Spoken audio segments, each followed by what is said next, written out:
When people are watching this video, they're going to think that people are honking means that you're in their way. Why are people honking?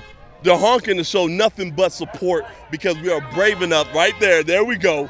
We are brave enough to stand out here for our civil liberties first and foremost, and we're out here supporting Trump without any type of fear. We don't care. We don't care how you view us. You don't care how you try to disparage us. You know, we face it. We face it all, and we don't care. We will stand for our president, Trump 2020.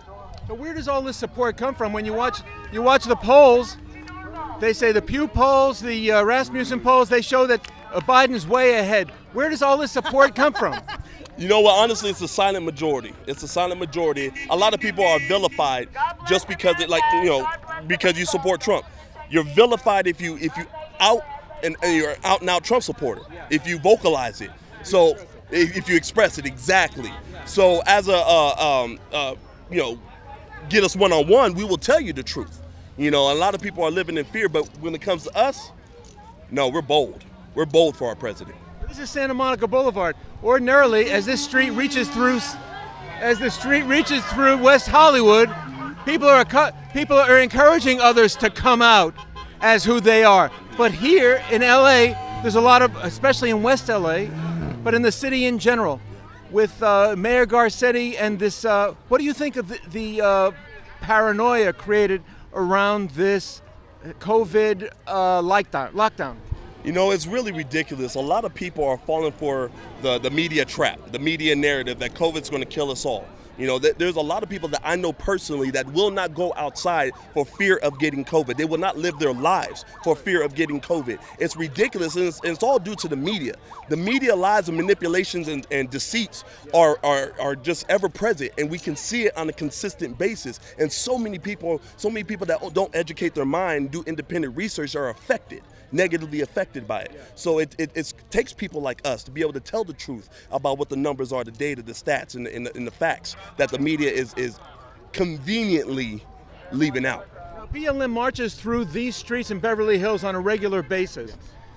And you guys gather here on a Saturday afternoon when there's no BLM. Have you guys ever organized in counter protest to the BLMers? I've done so in Huntington Beach. Many a time there's always some type of BLM situation going on out there, and we do counter protest. And a lot of times we try to have conversations, civil conversations, but a lot of times it just amounts to a bunch of shouting, a bunch of ignorance on their part. See, they don't want to have a conversation. They don't want to have a one-on-one because they don't have facts on their side. We do.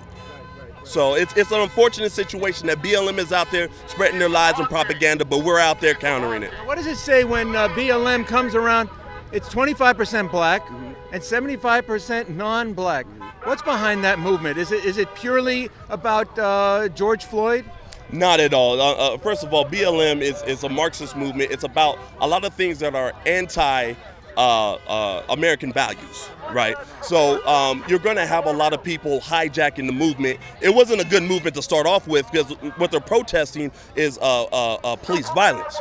But when you look at the facts and stats, it just doesn't hold up. It doesn't hold water.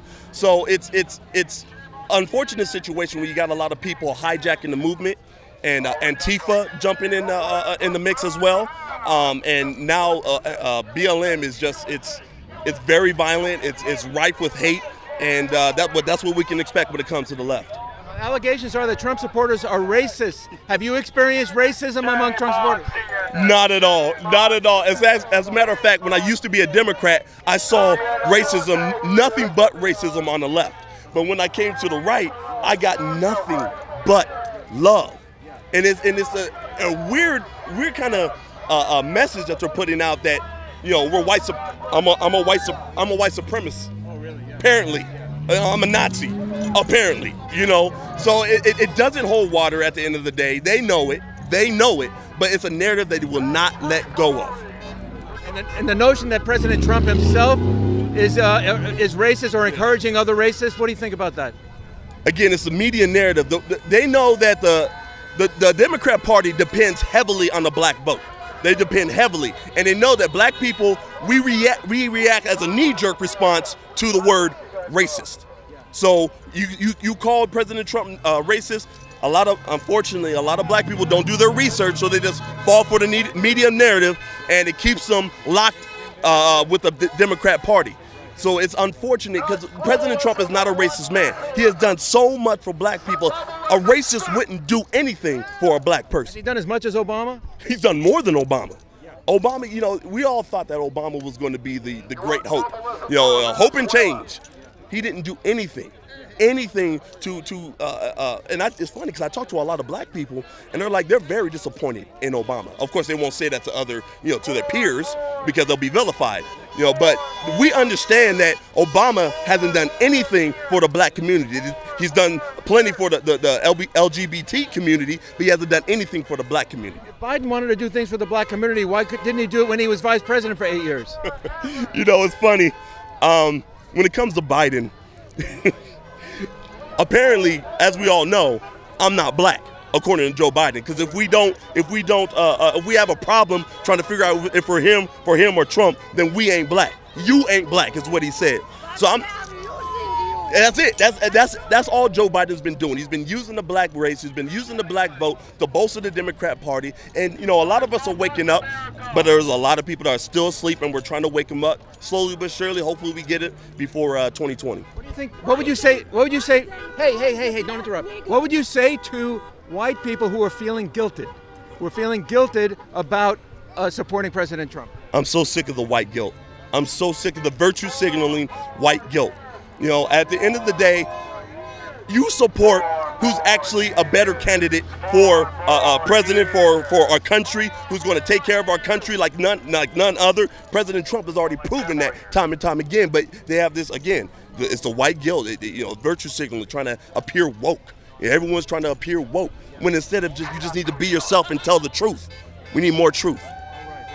Yes, sir. Yes, sir. It's my pleasure. Yes, sir.